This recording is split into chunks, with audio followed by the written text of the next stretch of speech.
بسم اللہ الرحمن الرحیم۔ محترم سامعین اکرام، آج کا جو ہمارا گفتگو کا موضوع ہے وہ ہے دعائے مصطفیٰ صلی اللہ علیہ وسلم، اور یہ ہماری چوتھی نشست ہے کہ نبی کریم صلی اللہ علیہ وسلم جب دعا کے لیے مبارک ہاتھ اٹھاتے ہیں اللہ تعالیٰ فوراً قبول فرما لیتا ہے۔ اس سے پہلے 3 نشستیں ہماری ہو چکی ہیں جس میں ہم نے نبی کریم صلی اللہ علیہ وسلم کی دعا کے اثر کے بارے میں احادیث مبارکہ بیان کی ہیں، اور آج ہماری یہ چوتھی نشست ہے۔ اس میں بھی انشاءاللہ نبی کریم صلی اللہ علیہ وسلم کی مبارک دعا کے بارے میں بیان ہوگا۔ جب نبی کریم صلی اللہ علیہ وسلم نے ہجرت فرمائی تو آپ روانہ ہوئے، اور آپ کے ساتھ سیدنا صدیق اکبر رضی اللہ تعالیٰ عنہ بھی موجود ہیں۔ ادھر کفار مکہ نے، ابو جہل وغیرہ نے اعلان کر دیا کہ جو شخص نبی کریم صلی اللہ علیہ وسلم اور ابو بکر صدیق کو زندہ یا نعوذ باللہ قتل کرے گا تو اس کو اتنے اونٹ انعام دیا جائیں گے، اور بعض روایات میں 100 سرخ اونٹوں کا انعام دیا جائے گا۔ کسی سردار نے کہا میں اتنا مال دوں گا، کسی نے کہا میں اتنا مال دوں گا۔ تو جب یہ اعلان جو مکہ مکرمہ میں ہوتا ہے تو بڑے بڑے لالچی جو اپنے آپ کو بڑا شاہ سوار سمجھتے تھے انہوں نے تیاری کی، اور ان میں سے ایک حضرت سراقہ رضی اللہ تعالی عنہ بھی ہیں۔ آپ خود بیان فرماتے ہیں قریش مکہ کے قاصد ہمارے پاس ہے، اور کہا کہ جو شخص حضرت محمد صلی اللہ علیہ وسلم کو یا ابو بکر صدیق رضی اللہ تعالیٰ عنہ کو قتل کرے گا یا گرفتار کر کے لائے گا اس کو 100 اونٹوں کا انعام دیا جائے گا۔ تو حضرت سراقہ فرماتے ہیں کہ میں اپنی قوم بنو مدلج میں بیٹھا تھا کہ کسی نے آ کر کہا اے سراقہ، میں نے ساحل پر چند شخصوں کو چلتے ہوئے دیکھا ہے۔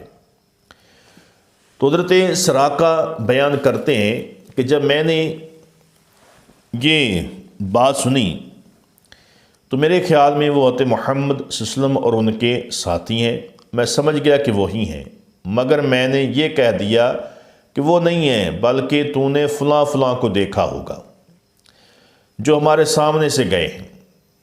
پھر تھوڑی دیر کے بعد میں مجلس سے اٹھ کر گھر آیا اور اپنی لونڈی سے کہا کہ میرے گھوڑے کا پشتہ جو ہے پشتہ کے پیچھے سے بطن وادی میں لے جا کر کھڑا کر دو، اور میں نیزہ لے کر گھر کے عقب سے نکلا اور نیزے کا بلائی حصہ کو نیچے کیا اور گھوڑے کے پاس پہنچا، اور اس طرح میں چھپ کر وہاں سے نکلا کوئی اور مجھے نہ دیکھ لیتا کہ میں ان کو پالوں، ان کو گرفتار کر لوں اور یہ سارا انعام مجھے مل جائے۔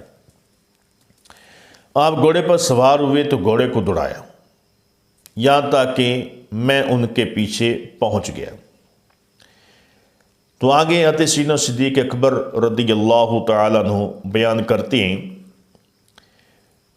کہ شاہ کونین صلی اللہ علیہ وسلم جب آرام فرما رہے تھے، فرما کر اٹھے اور پوچھا کیا ابھی چلنے کا وقت نہیں ہوا؟ میں نے عرض کیا کہ وقت تو ہو چکا ہے، یعنی ہم سورج ڈھلنے کے بعد چل پڑے اور دیکھا کہ پیچھے سراقہ آ رہا ہے۔ میں نے عرض کیا یا رسول اللہ صلی اللہ علیہ وسلم دشمن آ گیا۔ یہ سن کر فرمایا ابو بکر غم نہ کرو کیونکہ اللہ تعالی ہمارے ساتھ ہے، اور شاہ کونین صلی اللہ علیہ وسلم نے سراقہ کے لیے دعا فرمائی۔ تو آپ نے دعا کی، آپ کا دعا فرمانا تھا کہ حضرت سراقہ کا گھوڑا سخت زمین میں پیٹ تک جو دنس گیا، یہ دیکھ کر سراقہ کہتے ہیں کہ میں جان گیا ہوں کہ آپ اسلم کی دعا کی وجہ سے ہوا ہے، اب آپ میرے حق میں دعا فرمائیں، اور میں اللہ تعالی قسم کھا کر کہتا ہوں کہ پیچھے آنے والوں کو واپس لوٹاؤں گا۔ یہ سن کر نبی کریم صلی اللہ علیہ وسلم نے پھر دعا فرمائی اے اللہ اس کے گھوڑے کو زمین نے نگل لیا ہے، اس کو چھوڑ دے۔ آپ کا دعا کرنا تھا کہ زمین نے اس کے گھوڑے کے پاؤں تھے وہ چھوڑ دیے۔ اور پھر وہ فرماتے ہیں کہ میں جب پیچھے مڑا تو پھر دل میں خیال آیا کہ اب میں ان کو گرفتار کر لوں، پکڑ لوں۔ تو ادھر جب اس نے مڑ کر پھر حملہ کرنا چاہا تو حضور نے پھر زمین کی طرف اشارہ کیا تو زمین نے اس کے گھوڑے کے پاؤں کو پکڑ لیا، اپنے اندر دنس لیا۔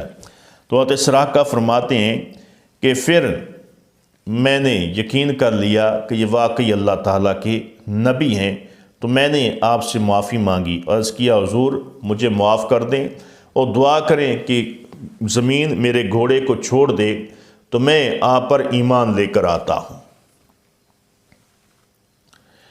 اور جب آپ ایمان لے آئے تو عرض کیا حضور میں بھی آپ کے ساتھ چلوں؟ فرمایا کہ نہیں، تم واپس چلے جاؤ اور جب وقت آئے گا تو پھر تم مدینے میں ہم سے ملاقات کرنا۔ تو مدینہ یثرب کا نیا نام، پہلے یثرب، فرمایا یثرب میں آ کر ہم سے ملنا۔ تو حضرت سراقہ جو ہیں آپ نے ایمان لے آئے، ایمان لانے کے بعد اپنے گھوڑے پر سوار ہوئے، پھر اسی راستے پر چل، پیچھے جو بھی آتا اسے کہتے بھی آگے سے تو میں دیکھ کر آیا ہوں، آگے کوئی نہیں ہے، آگے جہاں سے واپس ہو جاؤ، کسی اور راستے پر تلاش کرو۔ وہ پیچھے سے آنے والوں کو وہیں سے واپس کرتے رہے۔ تو یہ نبی کریم صلی اللہ علیہ وسلم کی دعا کا اثر دیکھیں کہ حضور نے دعا فرمائی، زمین نے اسی وقت حضرت سراقہ کے گھوڑے کے پاؤں جو پکڑ لیے۔ اور اس حدیث مبارکہ کو مسلم شریف جلد نمبر 2 صفحہ 419 اور مشکات شریف جلد صفحہ نمبر 530، بخاری شریف جلد نمبر 1 صفحہ 554 میں اس کو بیان کیا گیا ہے کہ نبی کریم صلی اللہ علیہ وسلم کی دعا کا اتنا اثر ہے کہ ادھر حضور دعا فرماتے ہیں، ادھر اللہ تعالیٰ اس کو قبول فرما لیتا ہے۔ تو حضرت سیدنا ابو ہریرہ رضی اللہ تعالیٰ عنہ فرماتے ہیں کہ جب میں مسلمان ہو گیا تو میری ماں چونکہ ابھی مشرک تھیں، شرک میں گرفتار تھیں، میں انہیں اسلام کی دعوت دیتا لیکن وہ مانتی نہ تھیں۔ تو جب ایک دن میں نے اپنی والدہ کو اسلام کی دعوت دی تو اس نے میرے آقا علیہ الصلوۃ والسلام کی شان میں گستاخی کی، جسے سن کر مجھے بڑا دکھ ہوا، بڑا افسوس ہوا، اور وہ ایسی بات تھی جسے میں سن نہیں سکتا تھا۔ تو مجھے اتنا دکھ ہوا، میں وہاں سے دوڑ کر میں نبی کریم صلی اللہ علیہ وسلم کی خدمت میں روتا ہوا حاضر ہوا۔ جب نبی کریم صلی اللہ علیہ وسلم نے میری طرف دیکھا کہ میں رو رہا تھا، اور چونکہ میں دوڑ کر گیا تھا، میری سانس پھولی ہوئی تھی، تو آقا علیہ السلام فرمایا کہ ابو ہریرہ کیا بات ہے، کیا معاملہ ہے، رو بھی رہے ہو، سانس بھی پھول رہا ہے تمہارا، معاملہ کیا ہے؟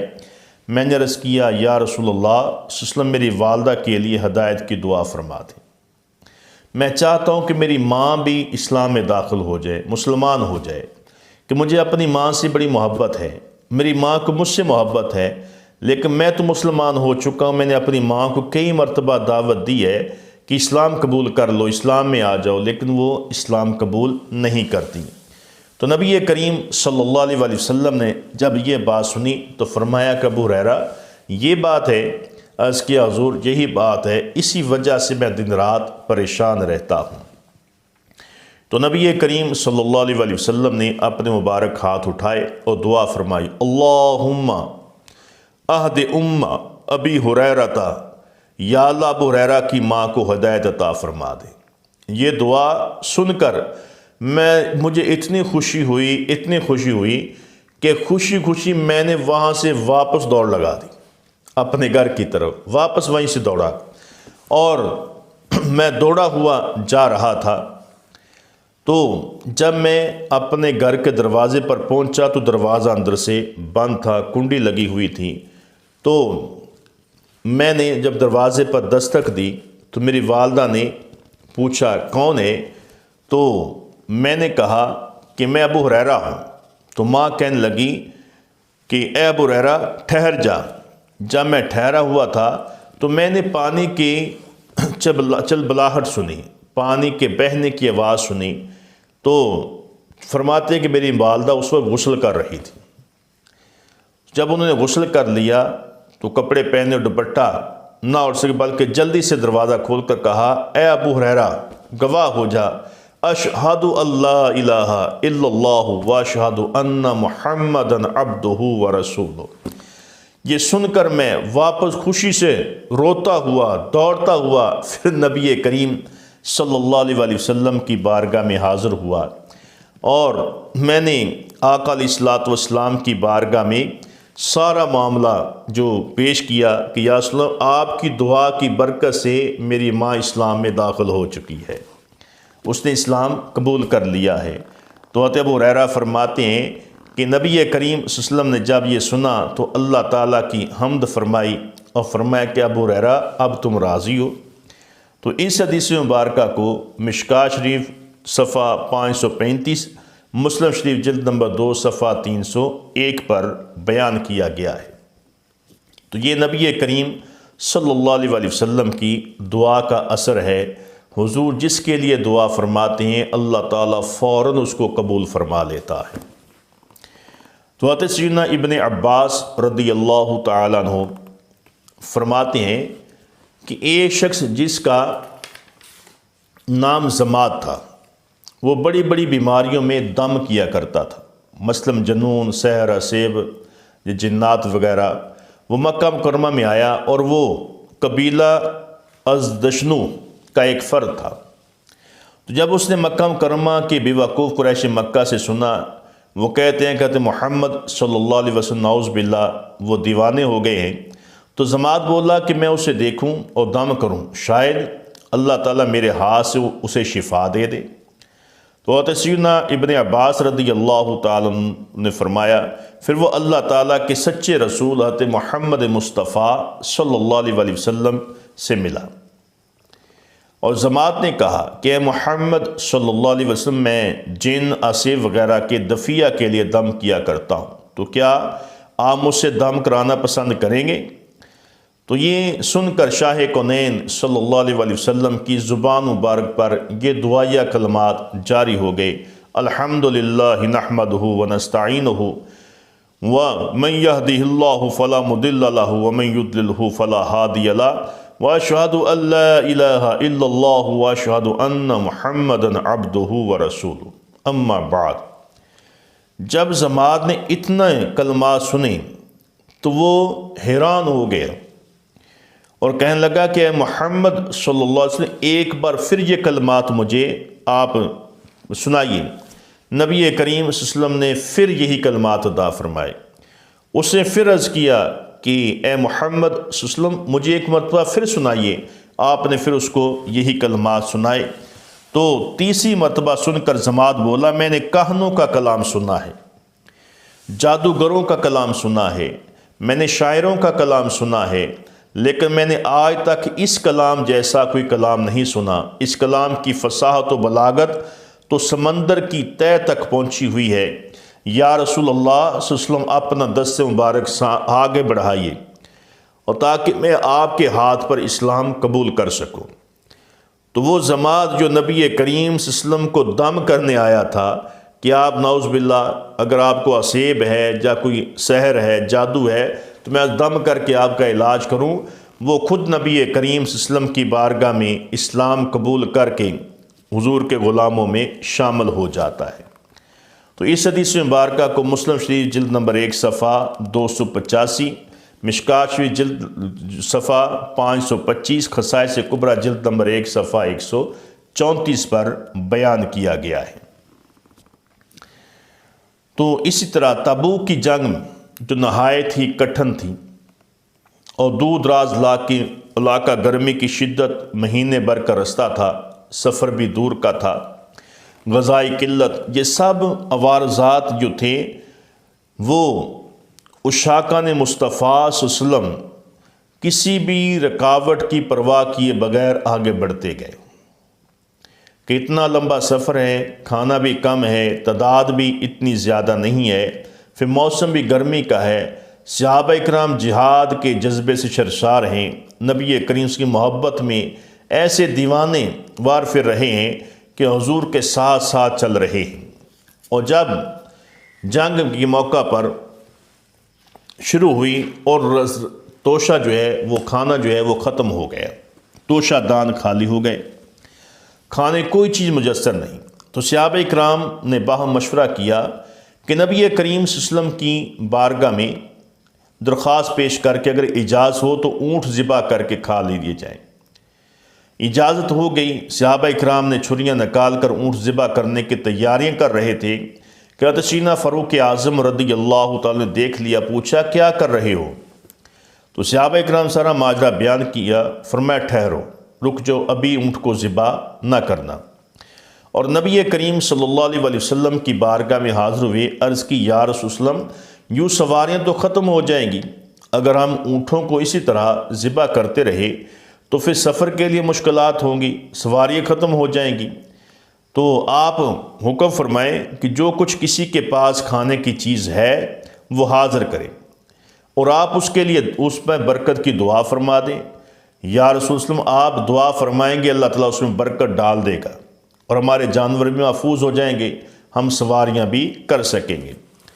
تو نبی کریم صلی اللہ علیہ وسلم نے ارشاد فرمایا کہ ٹھیک ہے۔ اعلان کر دیا گیا کہ جس کے پاس جو کچھ بھی ہے وہ اس دسترخوان پر لا کر رکھ دے۔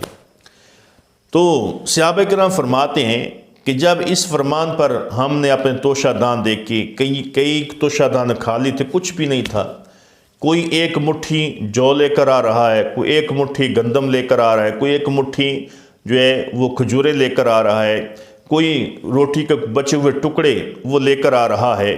تو اسی طرح ہم نے سارا جو سامان اکٹھا کیا تو وہ اتنا زیادہ نہیں تھا کہ جسے ہم کھا سکیں یا کسی کے پیٹ بھر سکے، فرمایا وہ تھوڑا سا کھانا دسترخوان پر جمع ہو گیا۔ تو سیدنا ابو ہریرہ رضی اللہ تعالیٰ عنہ فرماتے ہیں کہ اس دن جب نبی کریم صلی اللہ علیہ وسلم نے سارا سامان لانے کا حکم دیا، اس دسترخوان پر سامان کو جمع کر دیا گیا، وہ چمڑے کا دسترخوان تھا، تو نبی کریم صلی اللہ علیہ وسلم نے دعا فرمائی۔ تو نبی کریم سے ہاتھ اٹھائے، دعا فرمائی، اے اللہ اس کھانے کے اندر برکت نازل فرما دے۔ آقا علیہ الصلوۃ والسلام نے دعا فرمائی، اور دعا فرمانے کے بعد آقا علیہ الصلوۃ والسلام نے ارشاد فرمایا اب اپنے اپنے پہلے توشہ دان بھرو۔ سب آپ اپنے برتن لے کر آئے، توشہ دان بھر لیے، توشہ دان سارے بھر گئے، لیکن کھانا ابھی بھی باقی تھا۔ تو آقا علیہ الصلوۃ والسلام نے فرمایا اب سب بیٹھ کر پیٹ بھر کر کھاؤ۔ تو سارے صحابہ اکرام نے پیٹ بھر کر کھا لیا، کوئی بھی لشکر کا فرد باقی نہ رہا، لیکن کھانا اب بھی بچ گیا۔ تو یہ دیکھ کر نبی کریم صلی اللہ علیہ وسلم نے ارشاد فرمایا کہ میں گواہی دیتا ہوں کہ اللہ تعالیٰ کے سوا کوئی معبود نہیں ہے، وہ وحدہ لا شریک ہے، اور یہ کہ میں اللہ تعالیٰ کا رسول ہوں۔ جو بندہ ان دونوں گواہیوں کو لے کر اللہ کی بارگاہ میں حاضر ہوا، بشرط کہ وہ ان شہادتوں کے اندر شک نہ کرے، فرمایا کہ وہ جنت میں داخل ہو جائے گا۔ تو اس حدیث مبارکہ کو امام مسلم نے مسلم شریف کے اندر جلد نمبر 1 صفحہ جو 43 پر، مشکاہ شریف صفحہ 538 پر، البدایہ والنہایہ جلد نمبر 2 صفحہ 118 پر، اور مواہب الدنیا جلد نمبر 2 صفحہ 574 پر، خصائص کبریٰ جلد نمبر 1 صفحہ 273 اور 274 کے اوپر بیان کیا گیا ہے۔ تو اس سے پتہ چلتا ہے کہ نبی کریم صلی اللہ علیہ وسلم کی دعا اللہ کی بارگاہ میں کتنی مقبول ہے کہ حضور دعا فرماتے ہیں، اللہ تعالیٰ فوراً اس دعا کو قبول فرما لیتا ہے۔